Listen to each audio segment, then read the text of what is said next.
all. I'm Joseph Bates. You may call me Father Bates if you like. That's what all the rest do. I'm told I have a strict limit of 3 to 5 minutes, so I'll try to be direct.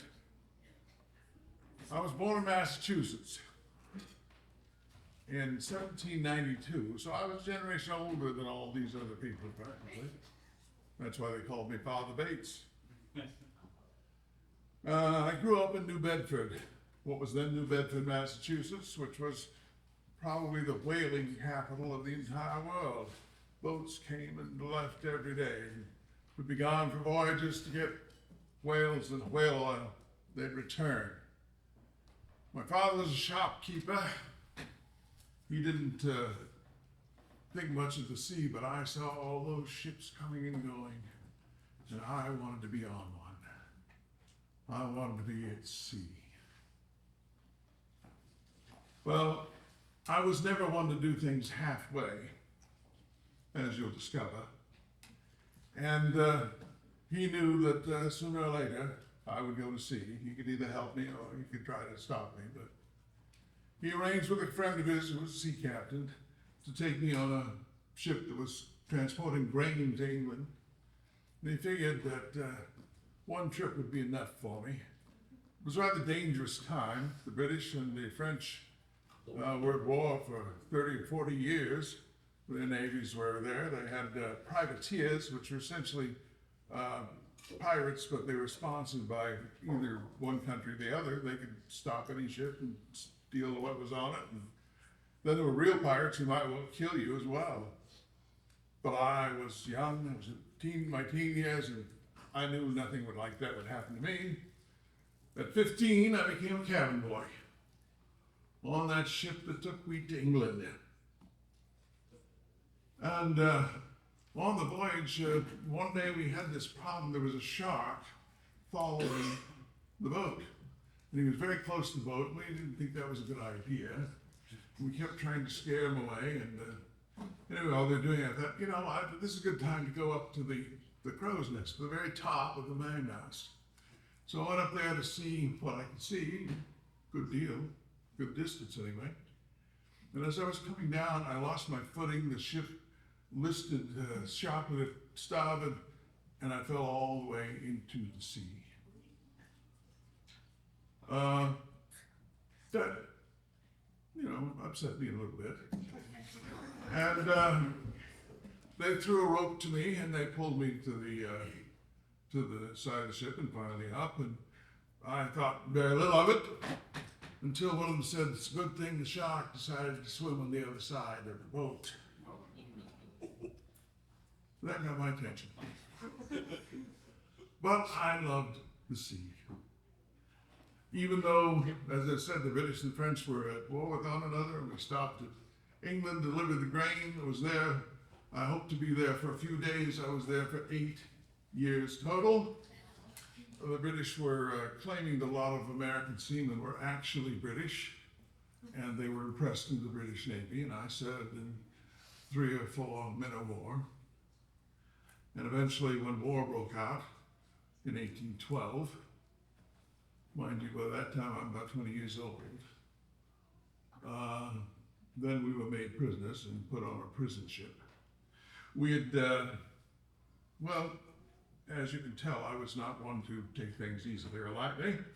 A group of us decided that it was an old ship. It wasn't seaworthy in the sense that it could go out and on the waves, but it was, it could float, and it was a good prison ship.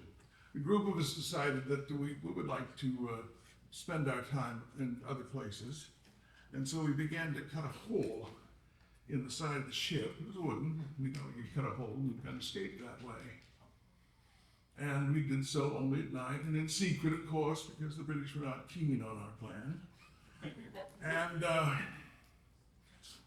the night came, when we had cut all the way through, and we were ready to escape. And then there were 2 drunken sailors, Americans like us, who had not been part of the work, but they decided they wanted to get out too. And they said, "If you don't let us go first, we'll tell the British guards, what's going on? And they'll come down and they'll arrest you. And we talked it over, and we could see that there's nothing to do about it, so we said, go right ahead. And he said, can you swim? Well, no, yeah, we can swim. So we let them go out the opening that we had made. They fell into the cold sea. And whereas when they were drunk, they thought they could swim, when they hit the water, they weren't so sure. And they began making a terrible racket, which alerted the guards. We knew this would happen. So by the time they had hit the sea and started the racket, we were somewhere else. And they were, of course, retrieved and suffered discipline, but we were nowhere to be found, so we got away with that. Eventually, I was released, came back. After 12 years total at sea, I was captain of my own ship, partial owner, and there was a good deal of money to be made. I traded all over Europe and up and down the coast of South America, even went around the Cape Horn a couple of times. On one of my voyages, when I came back, because I was on shore for a few weeks, a few months, then I'd go off for 2 or 3 years. And one of the times ashore, I met a girl named Prudence. I called her Prudy. Her father was a sea captain, so she's into the life, and eventually we became married. And I continued leaving on voyages. And one time, I think it was 1824, she had placed a Bible in my baggage. I was not particularly religious before then, although there had been a few moments at sea when I thought about it, especially the time when we were locked among icebergs near Newfoundland. But that's another story for another time. I began to read this. I couldn't, as I said, do anything halfway, so I read through the Bible during that voyage and became very interested in it. In the meantime, I noticed that people who, sailors drank a lot in those days. The British Navy had a regular ration for grog, which was alcohol. But I began to notice that they didn't really benefit from doing that, and so I gave that up, and soon I gave up coffee and tea and other things, and eventually became vegetarian well before I met these young people, Ellen, James, all of it. Didn't do anything halfway. In fact, one of my last voyage, I declared some rules for my crew, which were unusual. First of all, there was no swearing. Imagine that to a bunch of sailors. One of them complained that he didn't do it intentionally, but it might pop out of his mouth. And I told him I would discipline him nonetheless. Then I also said there would be no work on Sundays on the ship. I had some papers and books, and they were welcome to avail themselves of that, but no work. And the same sailor who had problems with his vocabulary said that he wasn't too keen on that. And I said, well, you're on the ship. And finally I said, no liberty, no shore leave on Sundays. And that really upset him. But we were in the middle of the ocean, what could they do? So, and in the meantime, Prudy said, I don't really like you being gone all the time. Part of that had to do with, we had a son, which he was born when I was at sea, and he died before his second birthday. That upset her a good deal. So I agreed. I'd earned a tidy sum, enough to retire on, and I stayed in New Bedford after that for a while. But again, I needed something to occupy my time seriously, and so I became involved in the millwright movement. I heard about the coming of the Lord, and I began to spend my money that my very large nest egg invested, because if Jesus was coming anyway and money wouldn't be worth anything, why should you have it sitting around when it could do some good? So I did, and then of course came October 23, 1844, which by the way we didn't call the Great Disappointment. We called it the passing of the time.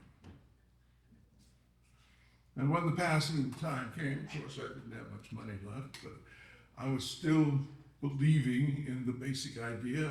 I met, as you already learned, with higher medicine, James White, and we studied the issue. We became clear of what really had happened on that day.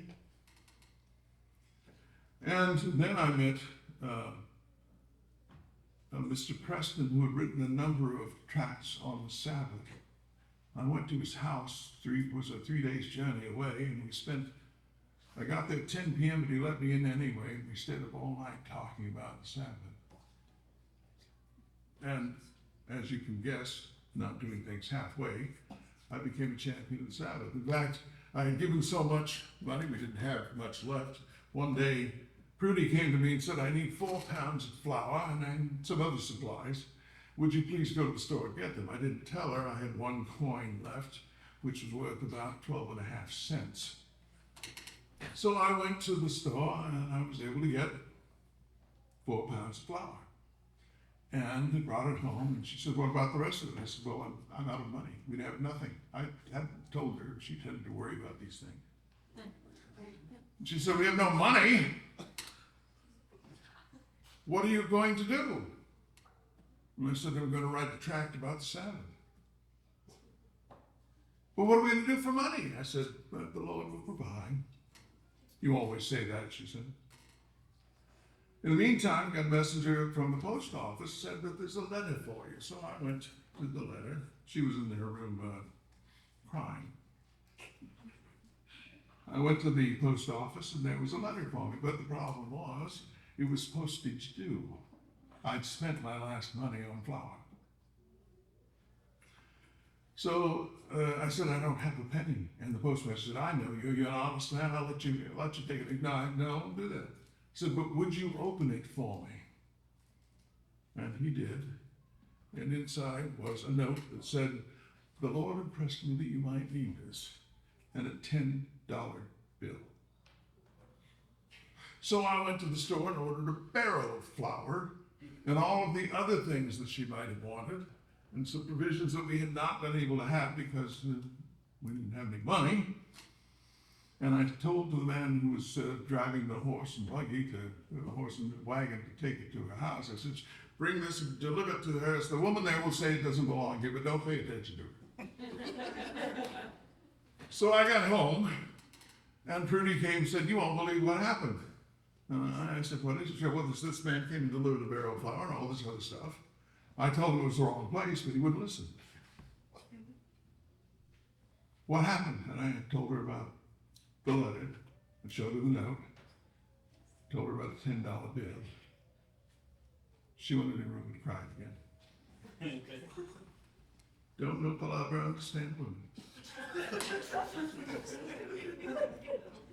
In the meantime, I had heard about a young woman, teenager, Ellen Gould, as she was known then, Ellen Gould Harmon, and she had had some visions. Well, I wasn't much on visions. I didn't really believe in them, and I was very skeptical until I met her and talked with her and actually saw her vision once. After that, I became convinced these things were of God. So I was there at the beginning. I presided over the meeting. In fact, because of my diet and my abstinence from other poisonous substances, I was the healthiest one of the bunch. Many of them were sick, so I presided over the meeting in 1860 when the Michigan Conference was formed. I presided over the next, when the first church was formed. When the Michigan Conference was formed in 1861, I presided over that meeting. And in 1863, when the denomination was formed, I presided at that meeting. Hard to get a quorum sometimes. And I'll tell you what, there are a lot more stories. As you can tell, I had a rather interesting life. But I will tell you one more story because I think it may help you to understand what it was like to be one of the pioneers. For many years, as you know, I've been a champion of the Sabbath. And it made sense to me, the sea captain, that you would keep the Sabbath from just like a watch on a ship. 4 bells in the evening, you'd change the watch. So it seemed to me the Sabbath would go from 4 bells in the evening to one day to 4 bells in the evening, next day. roughly 5 p.m. to 5 p.m. Made a great deal of sense to me, and felt like that's what we began to do. And the church was going rapidly. There was even an episode where some members spoke in tongues and approved of what we were doing. So it looked like God was blessing us. But we never really studied the matter. And so we found this very young, very bright, but had very poor health, fellow named James Nevins Andrews. You may have heard of him. I think he's universally known now. I'm sorry. Anyway, James Andrews, and we commissioned him to do a study. James Andrews was the first of us who really knew how to do Bible study. I say that humbly, but he was the first one who learned Greek. He was the first one who did what you would call exegesis. And he went and did a detailed study. And he came back to the committee in 1859, and he said, the correct practice according to the Bible is sundown to sundown. Well, it was a surprise to the whole committee, the General Conference Committee. And almost everyone just agreed. There were only 2 of us who didn't. You heard the word us. Yes, that's right. Can you guess who the other one was? Ellen White. She and I still thought it should be, regular. But we're outvoted. Makes you wonder about doctrine sometimes, doesn't it? We're outvoted and decided to make that change. A few months later, Ellen had a vision which confirmed sundown to sundown. And because she and I had been the last holdouts on this, I asked her, what did you find out? And she said, I asked the one who I saw in vision, I said, why didn't you correct this before this? And I was told, because you hadn't done all the study you could have. It was a great lesson for me. It was a great lesson for me. That was in 1859. I could tell you a lot more, but the time would fail, and the MC would probably object, and I wouldn't want to put any more people to sleep. So I died in 1872 at the age of 80 years old, just a few weeks short of 80. But I was very active, knew all of the founders, could tell you some real stories, but there isn't time. Thank you.